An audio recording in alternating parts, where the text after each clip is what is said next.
Welcome to Mission Evolution Radio Show with Gwilda Wiyaka, bringing together today's leading experts to uncover ever-deepening spiritual truths and the latest scientific developments in support of the evolution of humankind. For more information on Mission Evolution Radio with Gwilda Wiyaka, visit www.missionevolution.org. And now, here's the host of Mission Evolution, Miss Gwilda Wiyaka.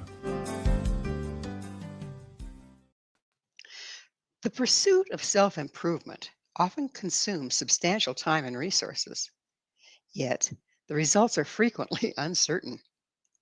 Might the solution to our quest be as straightforward as self-love and self-acceptance? What exactly is self-love? Mission Evolution Radio TV show is coming to you around the world on the X Zone Broadcast Network, xzbn.net. With us this hour to take a closer look at self-love is Judith Costa. Judith is an unconditional love coach, self-love expert, seminar leader, writer, speaker with a master's degree in analytical psychology and psychotherapy and an MBA. She's a certified consultant and teacher of the Akashic Records, a Reiki Master, a past life regression therapist, and a happiness trainer. Her website, judithmcosta.com. Judith, thanks for joining us on Mission Evolution. Oh, thank you so much, Gwilda. It's such a pleasure to be here with you today. It's wonderful to have you. So, when did you first recognize the importance of self-love? Really, when my life was not working at all, and I didn't know exactly what was the problem. Usually the problems seem to be outside. It's something that it's not working, maybe your relationship, your marriage, your job, your finances, your health. But as the title of this conversation, maybe the enemy is within. Maybe the lack of self-love is what is creating all these problems in your life. And it was such a discovery. Yeah, it seems so simple. So we're on the same page. What is self-love? Self-love is a very big concept. It includes so many things, but to simplify, let's start by saying that it's becoming your best friend. Usually we treat ourselves very badly. We are mean with ourselves. We tell ourselves things that we wouldn't say to anyone we love. We don't take care of us properly.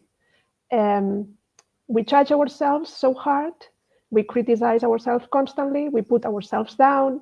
Then self-love will be just the opposite.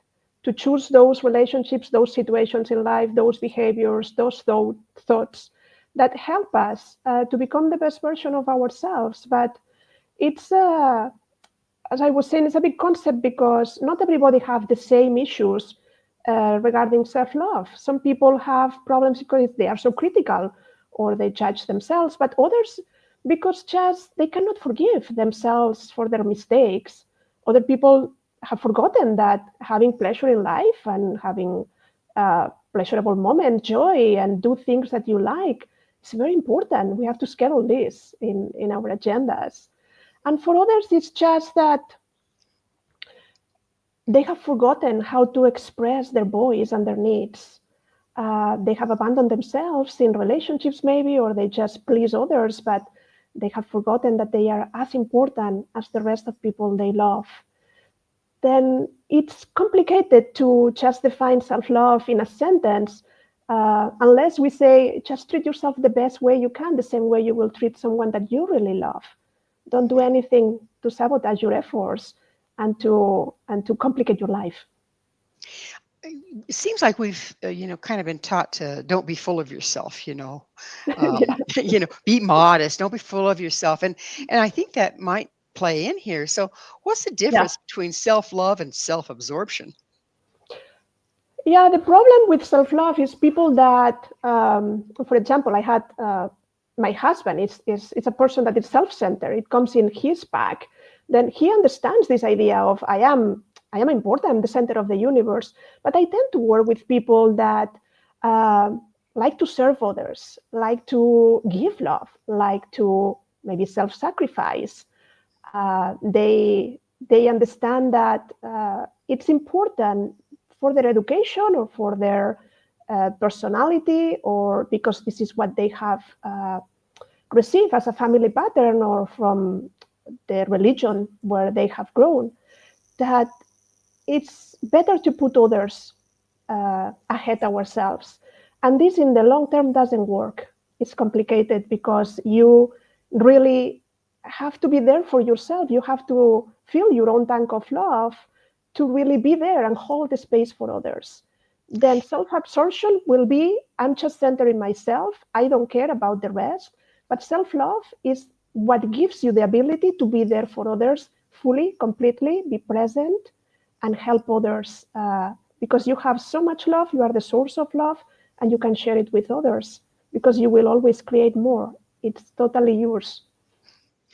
Is there sounds like there needs to be a balance between love of self and love of other. Yeah. If you lean too much one way or the other, you're not living a balanced life. So how do we, that seems like an elusive balance. How do we find that? By practicing, by trying. I learned very well in my relationships how to abandon myself and forget who I was. And it's something that happens. Think that relationships are laboratories where spirit or God or whoever you believe in teaches us how to learn how to love and how to be loved.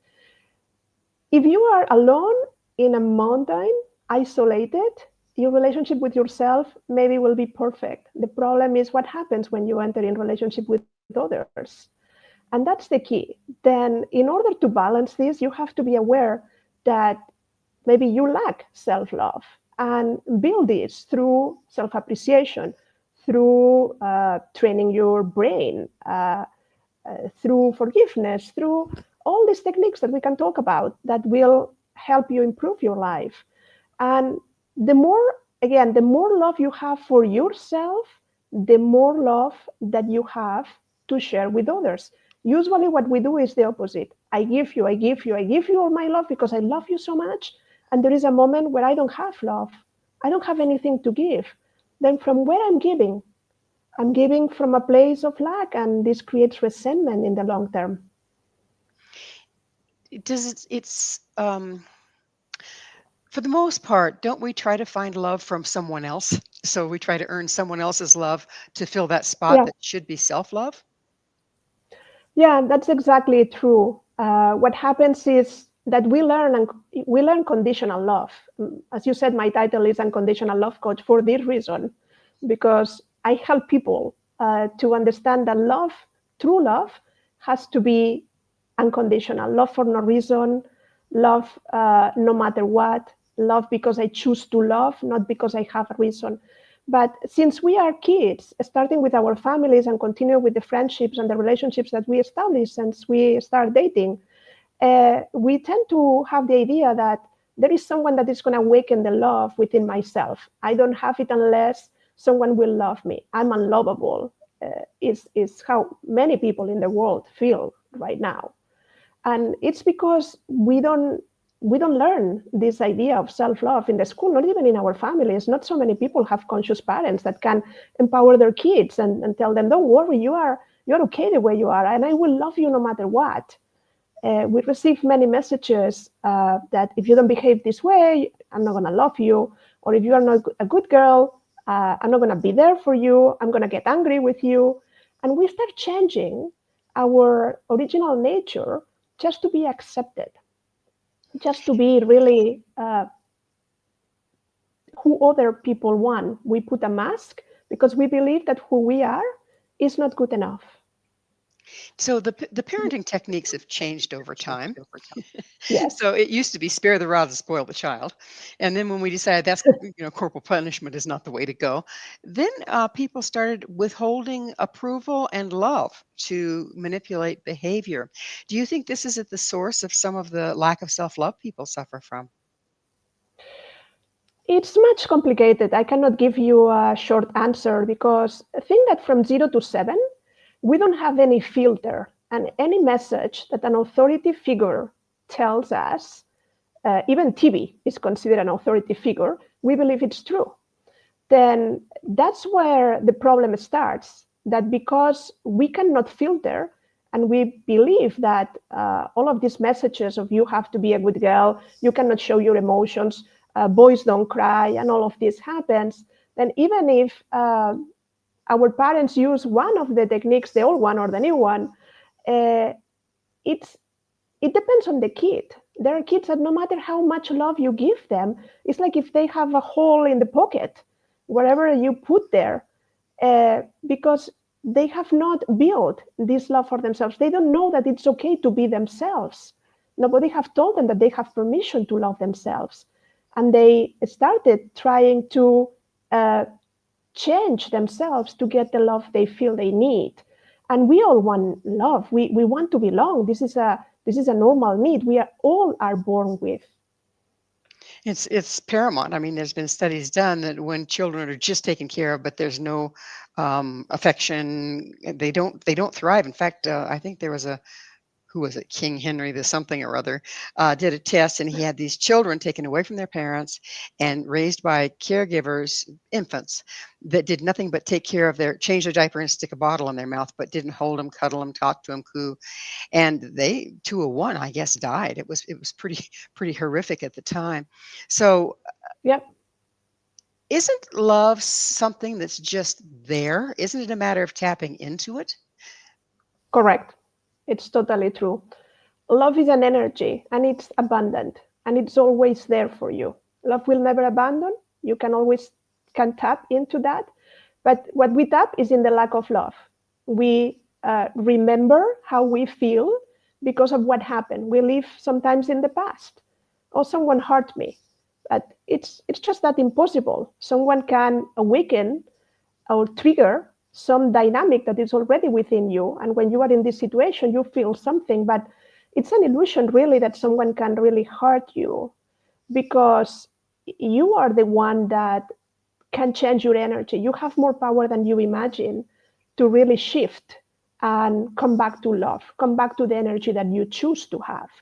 Then, the same way you automatically go to a moment of unhappiness or lack of love, you can use your imagination to come back to a moment where you felt so loved, so fulfilled, so happy about your life, so connected with yourself and the universe. When you feel the love for a pet or for your children, and this will put you in a different state. Then we tend to blame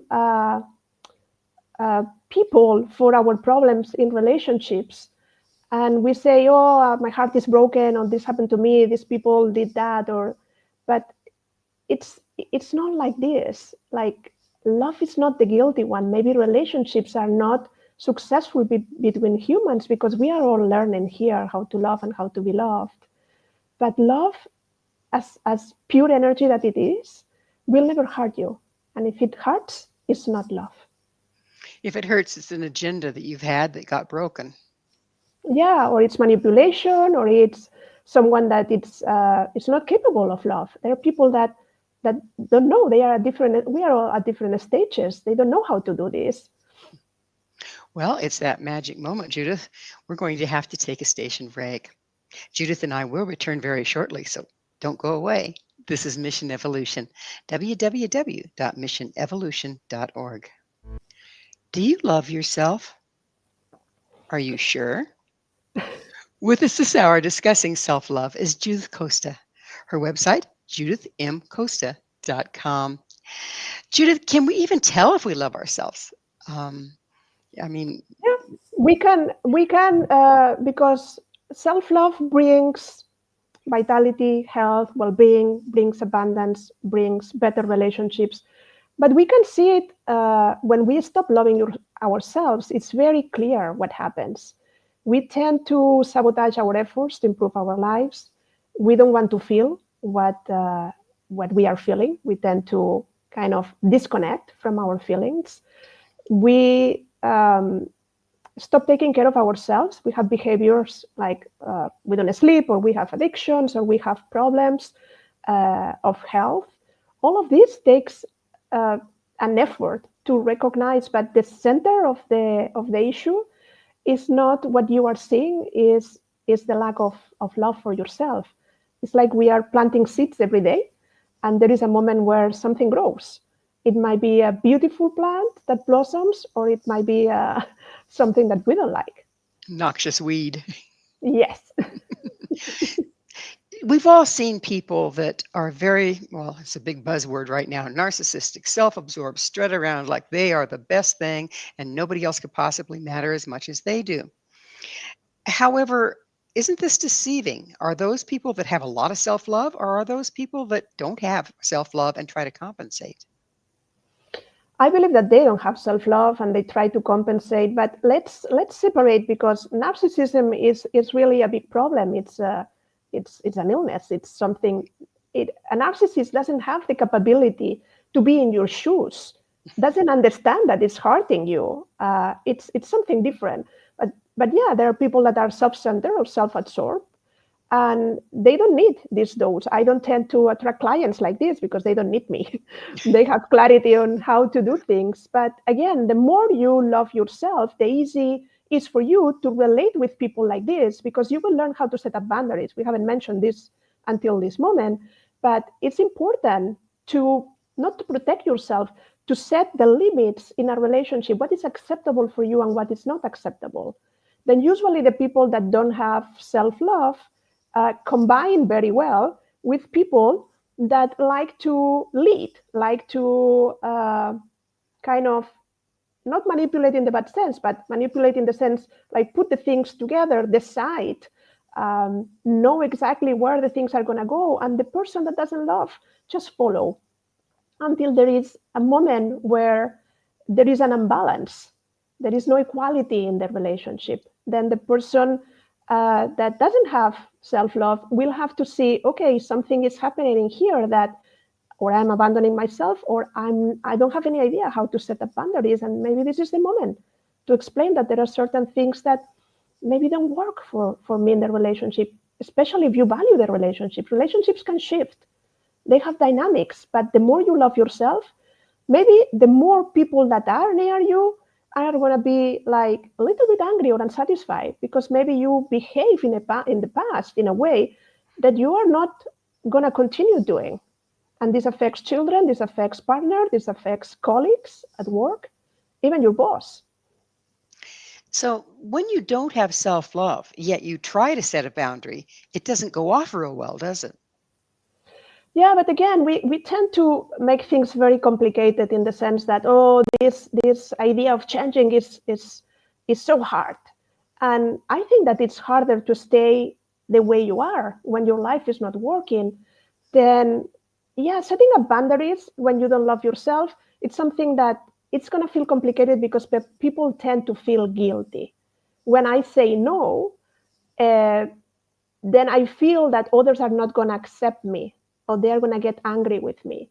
Or let me give you an example. Let's suppose that I'm a mother of two young children, and I also study, and my mother helps me with the kids and everything. And I have an exam on Monday, and my mother wants to go out to the mall. I still have to clean the house. I have to study for my exam. I have plenty of things to do. But because my mom takes care of my kids, I don't want to make her feel disappointed or angry, because what if she says, no, I'm not going to do this for you? Then I give up on what is important for me, instead of really being authentic in a relationship and say, Mom, really, let's go to the mall during the week or next weekend, because look, I have to do this and this and this. We think that people read minds. Maybe your mom is unaware that you have all of this weight on top of your shoulders, or that you don't feel good, or maybe that you don't like action movies or terror movies when you go to the movie theater. Then explaining what you want, setting up boundaries, is not saying no to others, it's saying yes to yourself. That's a really beautiful way of putting it. And it seems like when a person doesn't have self-love and they've been in that situation for a long time, and all their relationships around them have built around that format, don't we lose ourselves to the point we don't even know what we want? Yes, it's like in this movie, I don't remember the title, of Julia Roberts, that she doesn't even know how she liked the eggs, and then he has to prepare like scrambled eggs and boiled eggs and all of this to know. Then what you said is real. It's real. There is a moment when we give, and I have conversations with clients about this, we give ourselves so much, so continuously, that we don't even have an idea of what we prefer. And there is a sentence that I tell everyone I work with, that it's, You have to start asking yourself in front of any decision, small or big, what is the best choice for me now? And don't forget the now, because you have to make decisions in the present. And sometimes we make decisions for things that are going to happen so far away. Let's suppose that you have to go to yoga. Then going to yoga is always good because it's good for my mind-body connection. It's good for exercising. It's good because something I do for me. But what if I'm under the weather? If I go on autopilot, I will go to yoga. And maybe what I need that day is to go and rest and lay down in the sofa and do nothing and allow my body to recover.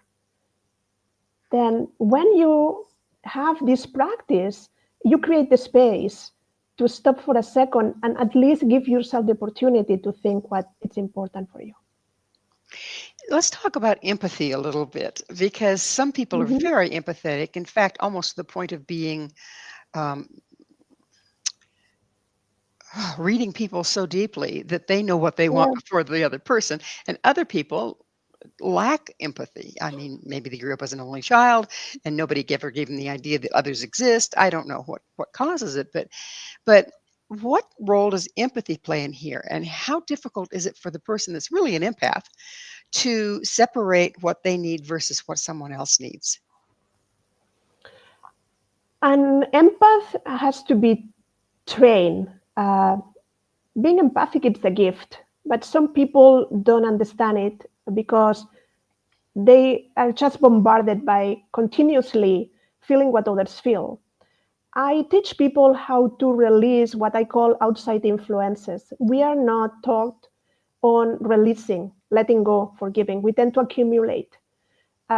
This is like if you don't take a shower in a year, how are you going to feel? How is going to be your skin, your hair?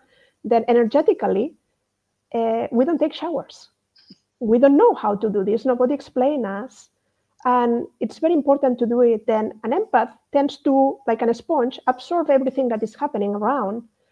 But doesn't mean that you have to feel this for a long period of time. You can just let it go. You can distinguish what is your inner feeling from what is happening around you. And the more you train yourself, the more you are like protected in the light, what you send or release, everything that you don't have to carry because it's not yours, the easier your life become. And then it's really a gift because you can be more in tune with others. You are more compassionate. You understand. And when you have all this information, you can be kinder. It's easier to relate. But again, it has the two faces. It's not easy for someone that it's overwhelmed with the external information to really connect with what is happening inside of herself or himself. And you can't lose yourself just because there is a lot of information coming from the environment. It's kind of like I can hear the traffic outside, but that doesn't mean I have to go out there and direct it. Exactly. Thank you so much. You got it. No. So what's the first step a person can take if they're one of these people that is constantly getting input and have been that way since childhood and don't know what's theirs to do and what is theirs to let be? Okay, I see that, I hear that, and it's not my job.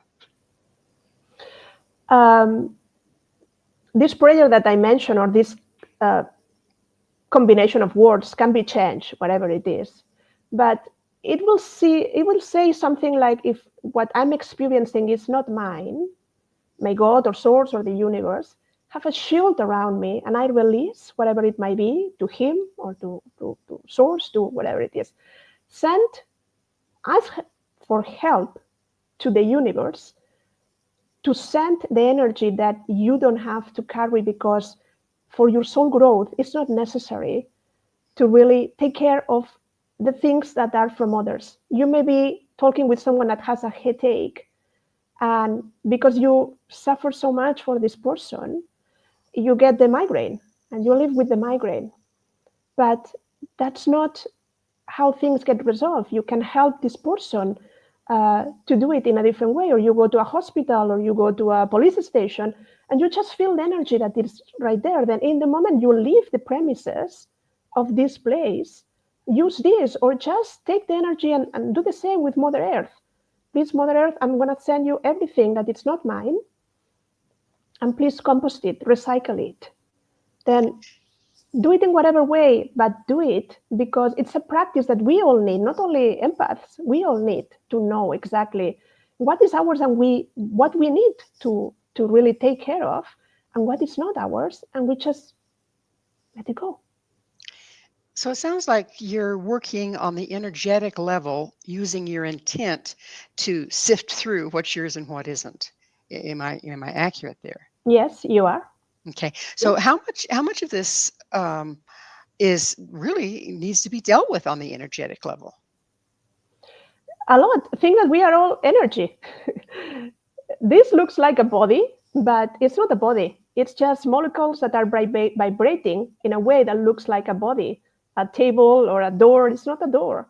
It's just energy. Then we are all energy, and we have to take care of our energy. We feel like we can touch ourselves. We are mass, but not really. We are much more. So it's the lack of taking care of that energetic component that leaves us like we haven't had a shower for a year. Yeah, and the understanding that, again, for people that are empaths and they don't know what happens to them is serious and it's complicated. But when you are aware that you have this gift, then things shift, because you can take a look differently at life when you know that you have this ability. Then you tune in, but also you can disconnect. It's not that you have to have the doors open 24 hours, 365 days per year. Finding that volume knob can be challenging, though, can't it? But we can do it. Again, just because things have been this way for some years of your life doesn't mean that they cannot change. This is like saying, because I have this inner critic in my voice that is telling me mean things, I have to believe it. No, the messages that it says might not be true. Then why you have to believe this voice that is just based on all patterns and all information that it's stored in this part of your brain that we call unconscious? Then we can change. We can create new ways of being. And what is necessary is our intention, our commitment to do that. Well, we're going to have to talk about intention and commitment for sure, but it'll have to be on the other side of a station break. Judith and I will be right back to continue our discussion. So stay right there. This is Mission Evolution, www.missionevolution.org. Who are you? Really? This is Mission Evolution, missionevolution.org. With us discussing self-awareness is Judith Costa. Her website, judithmcosta.com. So before we went into the break, Judith, we were talking about intention and managing energy in order to find the volume knob on being an empath. Could you tell us a little bit more about how we manage this intention and what effect it has in the world? Yeah, the most important of the skills that you need to love yourself more and to resolve anything is awareness. Another thing that I'm glad that is kids in the schools are learning now, it's mindfulness. Mindfulness means to look at your life without judgment, like as an observer, but without judging the events that happens. We tend to look at our lives, but we judge it. We just see everything that is not working, and we tend not to appreciate the good things and our talents and our successes. Then I don't know where I was going. We lost you. Mindfulness. No, I lost myself. Mindfulness. Then why awareness? It's important because, again, if you are just in a moment where you feel overwhelmed by the energy, what you are feeling, and it's just too much, you can just start telling yourself messages like that. I cannot control this. This is too much. It's overwhelming. I want to leave this place. I cannot deal with that.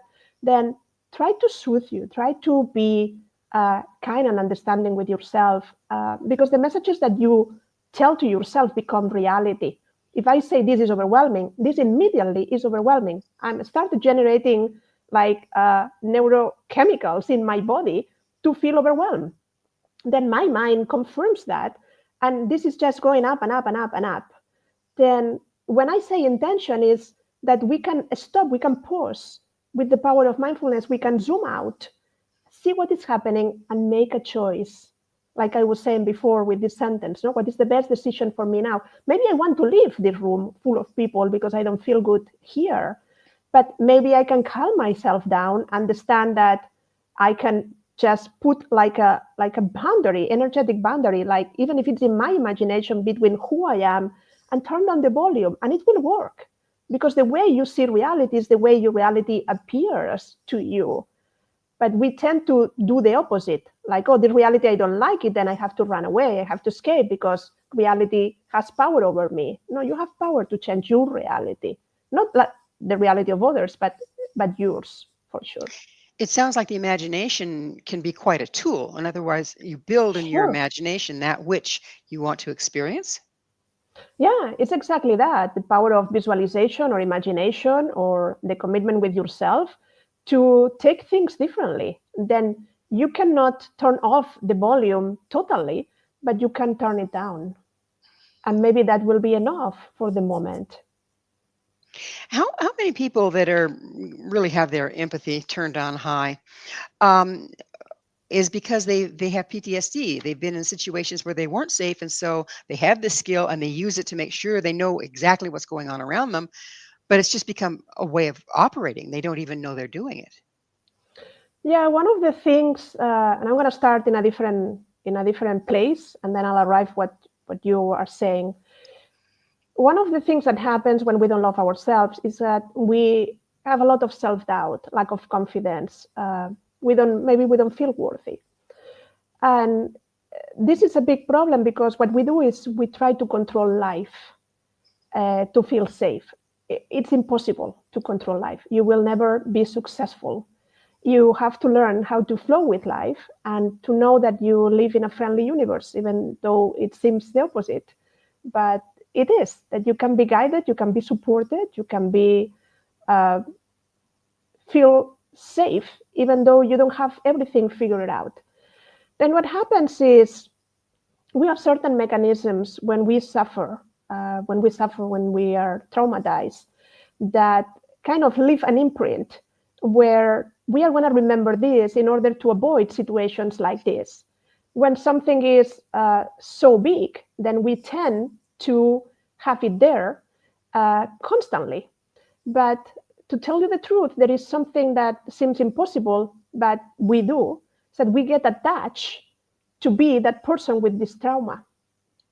And we don't know how our lives will be if this never happened to us, or if we are able to let go, release, forgive the event, the trauma, or whatever you have experienced, and become a new you. We feel bad, but it's a familiar, safe place. Then one of the things that I teach also is that forgiveness is a superpower. And when I talk about forgiveness, it's not forgiving others, it's also forgive yourself.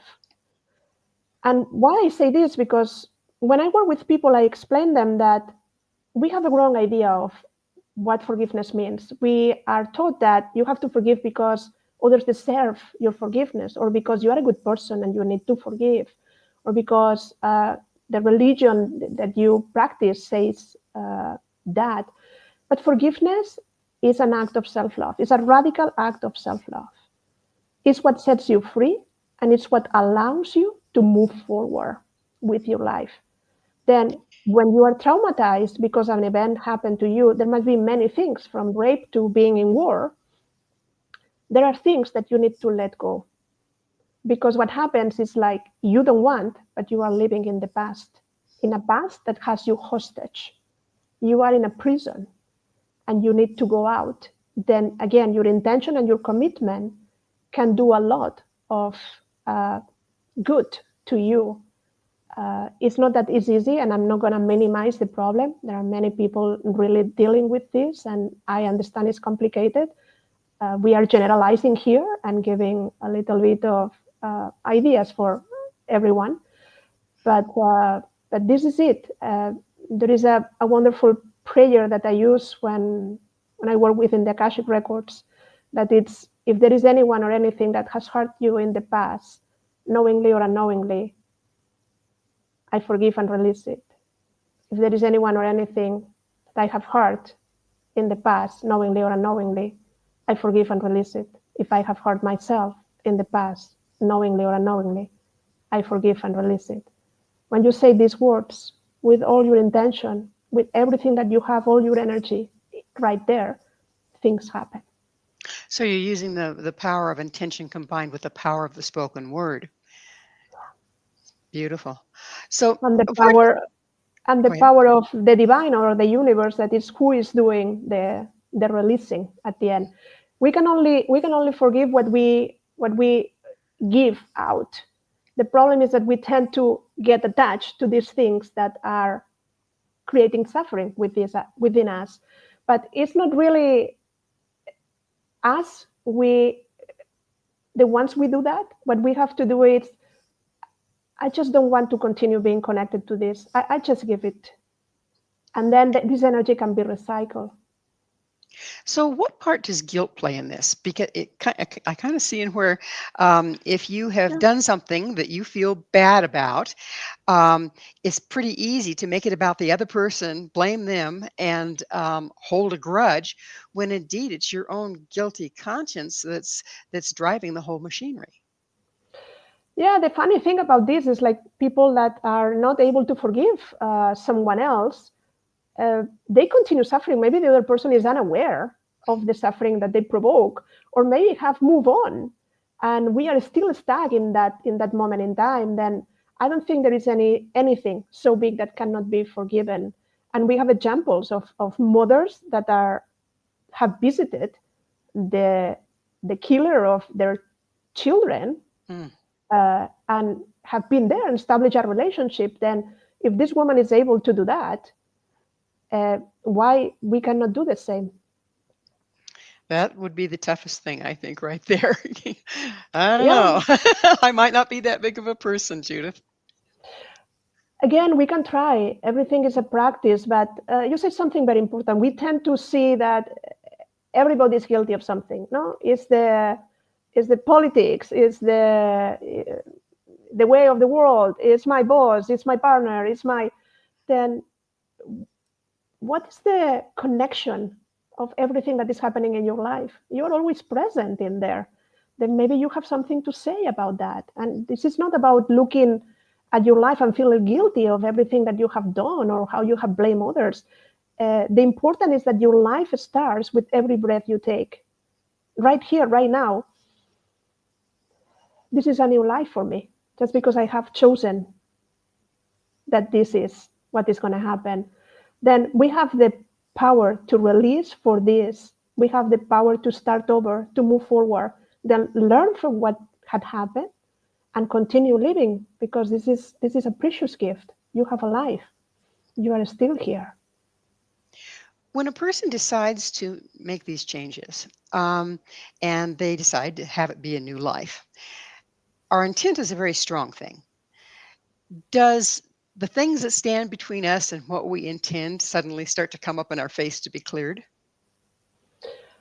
Yeah, sometimes. Let me give you an example that comes to my mind. Let's suppose that I'm an alcoholic and I tend to hang out with people that drink a lot. They are my friends and I love them and we had so much fun together.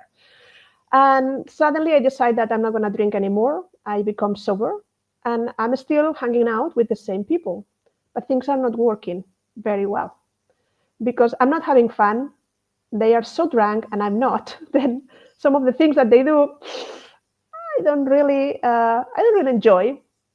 And sometimes I say things that, I don't know, they feel judged. The relationship has changed. It's not the same. And there is a moment where I stop going out with them. And it's not that I don't love them. The problem is that I have changed, then my life have also changed. Then when we uh, make changes, it's not that what was wrong shows up in our life. It's that we have to make different choices.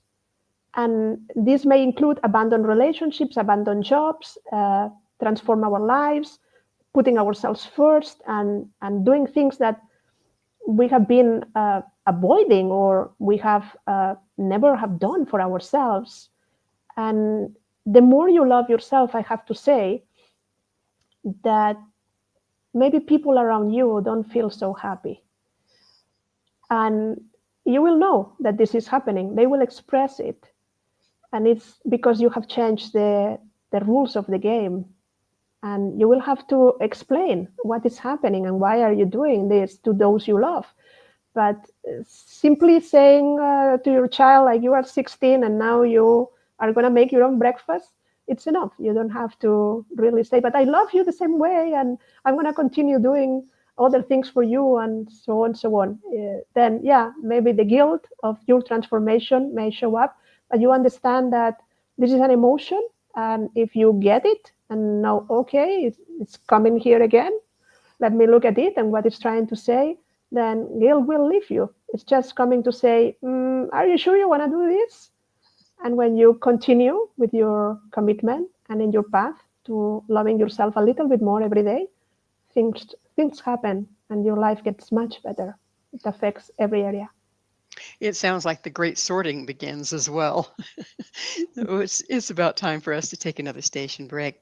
Please stay with us as Judith and I continue to explore the hidden powers of self-love. This is Mission Evolution, www.missionevolution.org, and we're coming to you on the X Zone Broadcast Network, www.xzbn.net. Why do we stop loving ourselves? This is Mission Evolution, missionevolution.org. We're continuing our discussion with Judith Costa. Her website, judithmcosta.com. Judith, don't babies come? Well, given what might have gone on in the womb or not, but for the most part, don't they come with natural self-love that then Yes, gets chipped away at? yes, totally true. Yeah, a small child feels that it's the center of the universe and doesn't have any idea of, no, I'm not going to love myself because I'm not tall enough, or I'm not thin enough, or it's what this process of education and socialization and all of this that I have been explaining, what happens from 0 to 7, that we start taking messages that makes us feel that we have to earn love, that we are not good enough, that if we don't, if we are not the way our parents or other people we like grandparents or teachers or mentors, if we are not the way they want us to be, we lose their love, and then we think that we have to change to gain love, to be loved, to be accepted, to fit in, to belong to the group. So we're reversing that process then when we try to rediscover self-love as an adult. Does But as an adult, we run into the pushback from people that liked it the way it was. Thank you very much. I liked you doing everything for me. I liked you taking responsibility for my life, and now you're not. This isn't okay. Um, it sounds like quite a complex process when you're working in reverse to try to regain self-love. How do Well, we engage sometimes, that? yes, sometimes what happens is like we arrive to a crisis and we don't have any other option just to do it. And let me talk in first person here. When I was diagnosed in 2016 with thyroid cancer, I was already teaching self-love, and I thought that I had a good level of self-love. I mean, I learned a lot since all these problems when I was younger, that I discovered self-love and I started building a different life. But it was at that moment when I had to face this illness, when I really start making changes that have lasted until nowadays. I had to take the idea of loving myself to the fullest. It's not just an idea of or a philosophy. Love is a verb and it has to be demonstrated into action. Then loving yourself, what does it mean? Well, for me, it means that I stopped working. I didn't close the business. I just didn't advertise, but it was one of the most creative periods of time of my life. I rested every time I wanted. I spent the money that I had in alternative healing and medicine, and I took a break before going through surgery. I'm not recommending anyone, disclaimer, to do this, but for me it was important to understand what this illness was trying to tell me, what was the reason why I end up having this. I left my house every day, sometimes because I work from home. I living in Florida, you have to go early in the morning for a walk or late when the sun is not there. And I keep saying, I'll do it later, I'll do it tomorrow, I'll do it tomorrow. And maybe I have been 2 or 3 days in the house without going out because I had so much work. Then now I do it first thing in the morning. Everything that is important is scheduled first thing in the morning. I meditate when I wake up. I work with my dreams. I do qigong. I learn many different techniques, many things of healing. I change the way I ate, and so on, so on. I can continue explaining, but I put myself as a priority. Then don't wait until you lose your job or you lose your husband or you enter in a crisis or you feel so unfulfilled that you don't know what is going on in your life. Love yourself a little bit more every day. This is a process. Is it possible to love the unlovable parts of yourself? Is it possible to forgive, to move on, to release, to be there for you, to really build a life with joy and love? How much do you think that okay, let me back up a little bit. So love is there. Okay. It's a matter of our ability to receive it. And if we feel that we aren't worthy of it, we put up blocks. And when we put up blocks, it blocks energy. And when we block energy, we get sick. Okay. How much do you think that the inability to receive love from ourselves and others has to do with physical and mental illness? It's very difficult to answer. I think for sure there is a strong correlation. Because think, when you love yourself, you make choices that are good for you. Not only the typical self-care, no, sleeping, eating, and drinking enough water, and all of this. It goes further. Nowadays, a lot of people talk about this, but there is an emotional component behind every illness. It's not by chance that someone has problems in the head and someone has problems in the knee or in the heart. Then for sure there is a strong correlation because it makes total sense that it's this way. But again, the problem with love is that because of relationships have not worked in the past, we tend to make love guilty of it. And we disconnect from love. And love is what will save you. Love is what will give you the energy to come back into the field and to love again. Love is your power. It's not your enemy. And then relationships can break your heart. And that's the reason why we sometimes, many of us, put like an invisible wall that it seems to protect us. But what happens is like doesn't allow love to come in, but also doesn't allow love to go out. And love, through love, it's a flow. It has to be given and it has to be received. For a lot of people, it's so easy to give, but they are not ready to receive it. Then it's not love. Maybe it's something else, but it cannot be called love. So love can break your heart, they say, but actually love is the mender of the heart, is it not? Exactly. Like someone's behavior can be inappropriate or you can feel unloved. But again, when you look at yourself with kindness and compassion, with understanding that you are suffering, you don't have the need anymore to blame others for your pain. You can find the resources within yourself to help with the pain that you are suffering and to find the ways to release it.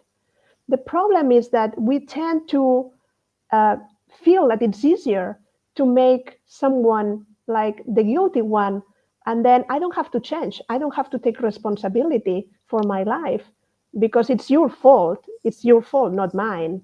Then you have to change your behavior.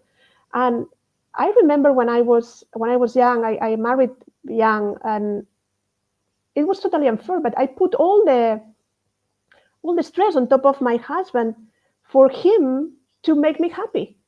I thought that he was the responsible for making me happy, and that's totally unfair. I am the one that has to find happiness within and then share it with my partner, and not the opposite. But again, what we know when we are young about love, we learn through relationships. And if you are lucky and you have been loved and you have received approval and validation and all of these things go well, and when you have felt like since you were a kid that nobody loves you and nobody have told you how great you are, how unique, how special, and how wonderful, and there is no one else like you, and because you exist, the world is different, then even when you say it to yourself, it seems fake because you are waiting for someone else outside of yourself to give you what you feel that is missing, and you feel that the world is against you and others are guilty of not loving yourself. But when you start building this love from scratch, liking you, appreciating you, being grateful for existing and connecting with love frequently, many times, as much as you can, when you open your eyes, think about that I am joyful, I am lovable, and I am unique, then is when you stop waiting for others to give you the love. When you receive it, it's amazing. We are here to love, to share this love, to support others. But when you don't receive it, you are not devastated because you understand that you are the source of this love. You always will have it.